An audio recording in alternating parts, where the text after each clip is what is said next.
Good morning Madhya Pradesh, बहुत स्वागत है आप सभी का IBC 24 में। और गुड मॉर्निंग मध्य प्रदेश में मध्य प्रदेश की हर अहम खबर होगी जिसे आपको जानना चाहिए। लेकिन पहले हेडलाइन यानी top news. CM doctor Mohan Yadav आज जबलपुर में किसान सम्मेलन में होंगे शामिल। छिंदवाड़ा के सिंगोड़ी और अमरवाड़ा में जनसभा को करेंगे संबोधित। भोपाल में सीएम डॉक्टर मोहन ने ली अधिकारियों की बैठक। सरकारी योजनाओं की जानकारी लोगों तक पहुंचाने के निर्देश। विधायकों के पूछे प्रश्नों के उत्तर भी समय पर दें अधिकारी। आज भोपाल में कांग्रेस फैक्ट फाइंडिंग कमेटी की बैठक। लोकसभा चुनाव में हार के कारणों पर होगा मंथन। पृथ्वीराज चौहान और सप्तगिरी उल्का करेंगे समीक्षा। भिंड जिला अस्पताल में टॉर्च की रोशनी में चल रहा इलाज। अंधेरे में ही बच्चों को चढ़ा रहे ग्लूकोज की बोतल। IBC 24 नहीं करता है इस वीडियो की पुष्टि। मध्य प्रदेश में कई जिलों में तेज बारिश का ऑरेंज अलर्ट। कई जगहों पर गरज और चमक और आंधी का येलो अलर्ट जारी। T20 वर्ल्ड कप में आज फाइनल मुकाबला। बारबोडस में भारत और साउथ अफ्रीका के बीच होगा मैच। टूर्नामेंट में दोनों टीमें नहीं हारी हैं अभी तक एक भी मुकाबला।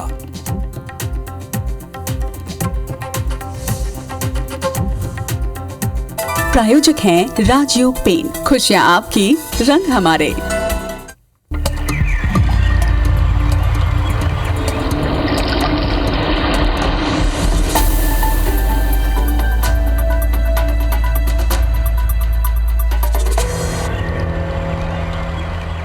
गुड मॉर्निंग मध्य प्रदेश की पहली खबर भिंड से है। जिला अस्पताल की बदहाली की तस्वीर हम आपको दिखाते हैं। PICU में बिजली गुल हो गई है। मोबाइल की टॉर्च से बच्चों का इलाज डॉक्टर कर रहे हैं। मोबाइल की रोशनी से अंधेरे में ही बच्चों को इंजेक्शन और ग्लूकोज चढ़ा रहे हैं। अंधेरे में इलाज करने का यह वीडियो वायरल हो रहा है। बिजली नहीं होने से मरीज परेशान हो रहे हैं। बिजली नहीं होने से मरीज परेशान हो रहे हैं। अंधेरे में इलाज हो रहा है। बिजली नहीं होने से मरीज परेशान क्यों हो रहे हैं भाई? इसकी वजह क्या है? क्योंकि टॉर्च मोबाइल का जो टॉर्च होता है ना, उस टॉर्च की रोशनी के जरिए इलाज किया जा रहा है।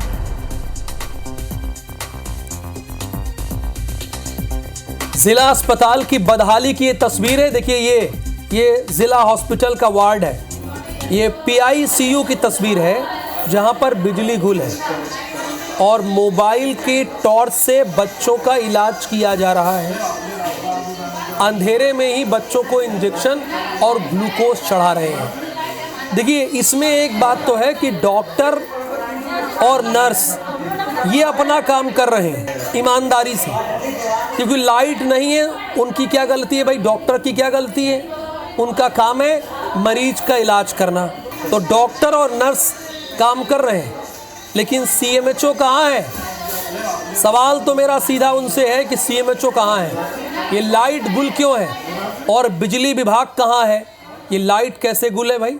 मध्य प्रदेश तो सरप्लस स्टेट है, छत्तीसगढ़ तो सरप्लस स्टेट है। हम दूसरों को लाइट देते हैं, NTPC को लाइट देते हैं, तो ये हॉस्पिटल में लाइट क्यों नहीं है? सत्येंद्र सिंह तोमर, आपकी ग्राउंड रिपोर्ट क्या कह रही है? जब आपने पता किया अपने सोर्सेज के जरिए, आप खुद गए, तो क्या जानकारी मिली आपको? देखा जाए तो जिस तरीके से जो हम लोगों ने भी वहाँ पर जाकर देखा तो जिसमें साफ तौर पे ये नजर आया है कि बिजली पूरी तरह से दो घंटे के लिए कटौती की गई थी। उसके बाद में पूरी अस्पताल की जो व्यवस्था है वो चरमरा गई थी। चाहे वो जनरल वार्ड रहे हो, PICU या तमाम सारे जो अस्पताल के जो वार्ड रहते हैं, पूरे अस्पताल में ही पूरी तरह से गुल हो गई थी। उसके बाद जो डॉक्टर और स्टाफ के नर्सेज हैं, उन्होंने इसकी शिकायत अधिकारियों को फोन भी किया था, लेकिन उसके बाद किसी ने इसको ध्यान नहीं दिया था। तो उन्होंने मोबाइल की टॉर्च से भी नर्सेज और डॉक्टरों ने अपना काम करना शुरू कर दिया। लेकिन इसके बाद अगर देखा जाए तो भिंड अस्पताल की व्यवस्था है लगातार इस तरीके की अव्यवस्थाओं के वीडियो फोटो लगातार सोशल मीडिया पर लगातार ये स्थिति। एक जवाब दे दीजिए थोड़ा सा सत्येंद्र सिंह तोमर, आपकी आवाज बहुत क्लियर नहीं आ रही है। हमारे दर्शक आपको क्लियर सुन नहीं पा रहे हैं, क्या इस हॉस्पिटल में जनरेटर की व्यवस्था नहीं है? हाँ बिल्कुल, जिस तरीके से देखा जाए तो स्वास्थ्य विभाग के जो दावे हैं सभी अस्पतालों में जो जनरेटर और सारी व्यवस्थाओं की बात की जाती है तो ना तो जनरेटर है और ना ही जो अस्पताल में इन्वर्टर की जो टेम्परेरी व्यवस्थाएं जो रहती है इन्वर्टर वो भी नहीं है। तो कहीं ना कहीं देखने में आता है। और इससे पूर्व में भी भिंड कलेक्टर ने भी 5 बार इस अस्पताल के दौरे किए हैं, कई खामियां भी निकल कर आई लेकिन वो भी नहीं सही हो पाई। उसके बाद अगर देखा जाए तो भिंड के जो ऊर्जा मंत्री है राकेश शुक्ला, भिंड सांसद और भिंड के जो विधायक है नरेंद्र कुशवाहा, इन सभी लोगों ने हाल ही में कुछ दिन पूर्व निरीक्षण किया था। उस समय सीएमएचओ और सिविल सर्जन को भी काफी नाराजगी भी जताई गई थी क्योंकि अव्यवस्थाएं काफी पाई गई थी अस्पताल में। तो ये लगातार देखने में आता है लेकिन इस ओर ना तो मंत्री ना कोई स्वास्थ्य विभाग के कोई भी अधिकारी इस पर कोई ध्यान देते हैं।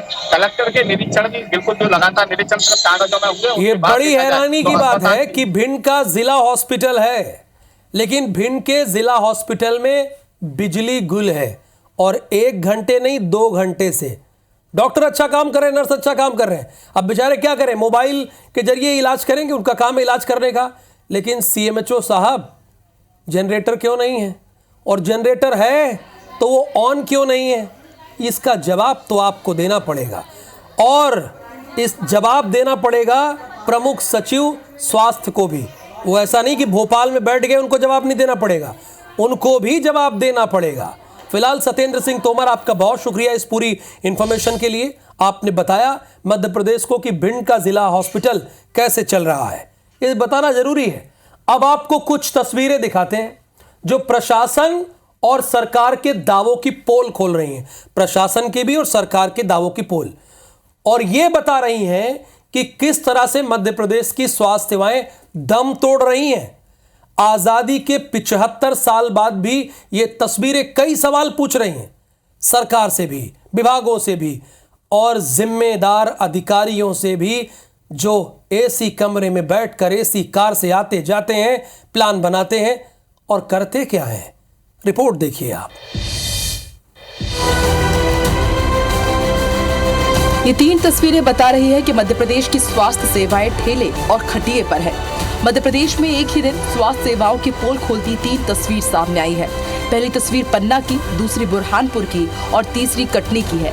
कहीं शव वाहन न मिलने पर ठेले पर शव को ले जाया गया तो कहीं स्ट्रेचर न होने के कारण मरीज को ठेले पर ले जाना पड़ा तो कहीं मरीज को अस्पताल तक पहुंचाने के लिए पहले खाट से सफर तय करना पड़ रहा है। दरअसल पन्ना में 2 युवक आकाश बिजली की चपेट में आ गए, जिनमें से एक की दर्दनाक मौत हो गई और दूसरा गंभीर रूप से घायल हो गया। इस घटना के बाद नगर पालिका की शर्मनाक करतूत सामने आई। शव वाहन की जगह कचरा गाड़ी भेज दी गई और उसी कचरा गाड़ी में शव को जिला अस्पताल पहुंचाया गया। कचरा वाहन में शव ले जाने की शर्मनाक करतूत के फोटो और वीडियो सोशल मीडिया पर अब वायरल हो रहे हैं। कुछ ऐसी ही तस्वीर कटनी से भी सामने आई, जहां मरीज को स्ट्रेचर तक नसीब नहीं हुआ। ऐसे में मरीज के परिजन सब्जी के ठेले में कटनी जिला अस्पताल के ओपीडी लेकर मरीज को पहुंचे। बस यही नहीं, यहां के डॉक्टरों ने इलाज कराने से मना कर दिया तो परिजन इसी सब्जी ठेले में वापस उसे ओपीडी के बाहर लेकर आए और फिर दूसरे प्राइवेट अस्पताल ले गए। कटनी जिला अस्पताल का ये पहला मामला नहीं है। इस तरह की तस्वीरें कई बार देखने को मिल चुकी है। मेरे द्वारा जिला अस्पताल प्रशासन से बात की जा रही है कि इस घटना का विवरण उनकी तरफ से क्या सुविधा उपलब्ध कराई। जैसे ही जानकारी प्राप्त होती है आपको डिटेल्स दे दिए जाएंगे। जिला अस्पताल में जितनी सुविधाएं शासन द्वारा निर्धारित है उतनी सुविधाएं तो उपलब्ध हैं, लेकिन ओवरलोड होने के कारण कई बार ऐसी स्थिति अगर उत्पन्न होती है तो उसका संज्ञान लिया जाकर तत्काल कार्रवाई की जाती है। समस्या यह है, ना तो बेड है, ना तो स्ट्रेचर है, ना कोई देने के लिए तैयार है। हम रीवा से एक्सीडेंट हो गया था लेके आए थे। इसी तरह बुरहानपुर में गांव पलियों में सड़क नहीं होने के कारण मरीज को खाट से एम्बुलेंस तक ले जाना पड़ा। यह आदिवासी बाहुल्य क्षेत्र है जहां सड़क नहीं होने के कारण इसी तरह मरीज और उनके परिजनों को जूझना पड़ता है। टूटता किसी का बारिश में कोई भी मुर्दा हो जाते है उसके खाट पे ले जाना पड़ता है। यहाँ से कि पंचायत द्वारा से कोई सुनवाई नहीं होती। यहाँ से कम 40-50 मकान है आगे। पूरा रोड खराब हो गया हमारा। क्या नाम आपका? खटिया पर लेके आ रहा। इससे पहले भी ऐसी घटना हो चुकी है? हो चुकी है, 4 केस हो गया हमारा। जहाँ जाना रहता है पेशेंट के पास, वहाँ रास्ते खराब हैं तो तो क्या कर सकते हैं, टाइम टाइम पे गाड़ी भी पहुंच जाती है, लेकिन रास्ता ख़राब होने की वजह से पेशेंट को उतनी दूर से लाना पड़ता है। इन लोग को अपने अपने साधन से या फिर मान लो बैलगाड़ी से या मान लो अपने पर्सनल साधन से, मोटरसाइकिल से। आजादी के 75 साल बाद भी इस तरह की तस्वीरें सरकार और प्रशासन के दावों की पोल खोलती हैं और कई सवाल खड़े करती हैं। Bureau report, IBC 24। खबर भोपाल से है। सीएम डॉक्टर मोहन यादव के आज के कार्यक्रम पर जरा एक नजर डाल लेते हैं। भोपाल से सुबह 9:30 बजे जबलपुर के लिए रवाना हो जाएंगे, यानी 1.5 घंटे बाद सीएम मोहन यादव जबलपुर के बालाघाट जाएंगे। आउट ऑफ टर्न प्रमोशन के कार्यक्रम में शामिल होंगे। किसान सम्मेलन और आभार समारोह में भाग लेंगे।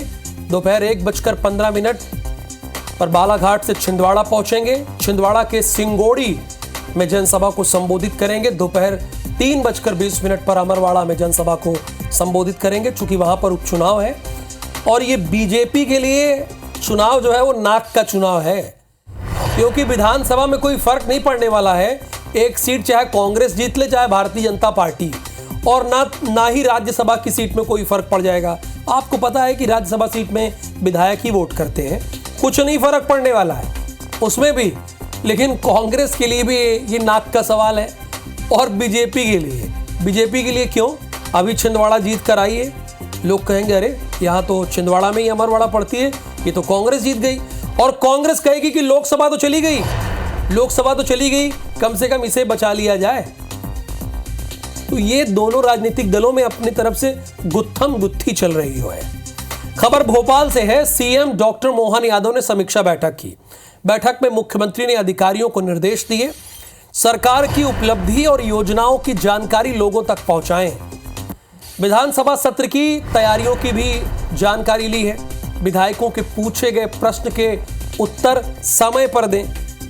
भाई अगर जवाब समय पर मिल जाता है तो अच्छा लगता है, और अगर जवाब समय पर ना मिले तो उस जवाब का कोई वैल्यू नहीं रहता है। इस बात को मुख्यमंत्री डॉक्टर मोहन यादव जानते हैं, इसीलिए वो अधिकारियों को निर्देश दे रहे हैं कि जवाब आप लोग समय पर दीजिए। खबर भोपाल से है। कांग्रेस की फैक्ट फाइंडिंग कमेटी की बैठक आज है। लोकसभा चुनाव में हार के कारण जाने की कमेटी मेंबर पृथ्वीराज चौहान, सप्तगिरी उल्का हार पर मंथन करेंगे।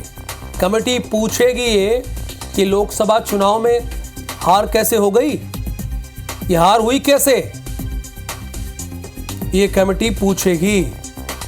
दुष्यंत पाराशर इस खबर पर हमारे साथ लाइव जुड़े हुए हैं। ये जो फैक्ट फाइंडिंग कमेटी की बैठक होनी है उसके बारे में जरा हमारे दर्शकों को बताइए आप।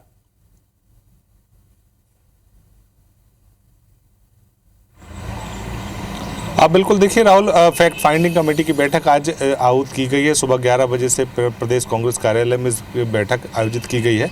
इस बैठक में जो फैक्ट फाइंडिंग कमेटी के सदस्य हैं पृथ्वीराज चौहान, जिग्नेश मेवाणी और सप्तगिरी उल्का, वो इस बैठक को तमाम सारे प्रत्याशियों के साथ में पूरी करेंगे। और जिस तरीके से जो 29 लोकसभा मध्य प्रदेश में कांग्रेस हार गई है, तो ऐसे में उन तमाम सारी लोकसभाओं में जो प्रत्याशी मध्य प्रदेश कांग्रेस के रहे हैं उन प्रत्याशियों के साथ में चर्चा करेंगे, 1 to 1 चर्चा करेंगे और ये जानेंगे कि आखिर उनकी हार की वजह क्या है, वो किस वजह से लोकसभा चुनाव में इतनी बड़ी शिकस्त के साथ में कहीं ना कहीं वापस आए हैं। तो ऐसे में इन तमाम सारी बातों को समझेंगे। साथ ही साथ जिस तरीके से मध्य प्रदेश कांग्रेस के कामकाज इन चुनावों के दौरान रहे हैं, किस तरीके से किस नेता का यहाँ पर फ़ायदा जो है वो कांग्रेस को हुआ है, किस नेता के बयान का नुकसान यहाँ पर कांग्रेस को हुआ है, तमाम सारी क्लॉज समझेंगे। और इस तरीके से अगर फैक्ट फाइंडिंग कमेटी की बात की जाए तो फैक्ट फाइंडिंग कमेटी इस बात को भी समझेगी कि आखिर बीजेपी की जीत की वजह भी क्या रही है। बीजेपी की जीत की वजह में जिस तरीके से लाडली बहना योजना और किसानों की जिस तरीके से लगातार जुड़ाव जो बीजेपी से रहा है, तो उन मामलों को लेकर ऐसी कौन से मामले हैं, ऐसी कौन सी योजनाएं हैं जिनका सीधे तौर पर असर लोकसभा चुनाव में पड़ा है, तो इस बातों को भी समझेंगे। एक्शन कुल मिलाकर बात ये है जब ये फैक्ट फाइंडिंग कि कमेटी कुल मिलाकर बात ये है कि कांग्रेस की इतनी करारी शिकस्त कैसे हो गई मध्य प्रदेश में, क्योंकि एक भी सीट पर कांटे की टक्कर नहीं थी। जहां कांटे की टक्कर कही जा रही है वहां भी 50,000 की मार्जिन है। तो यही जानने की कोशिश की जाएगी। बहुत शुक्रिया आपका इस जानकारी के लिए।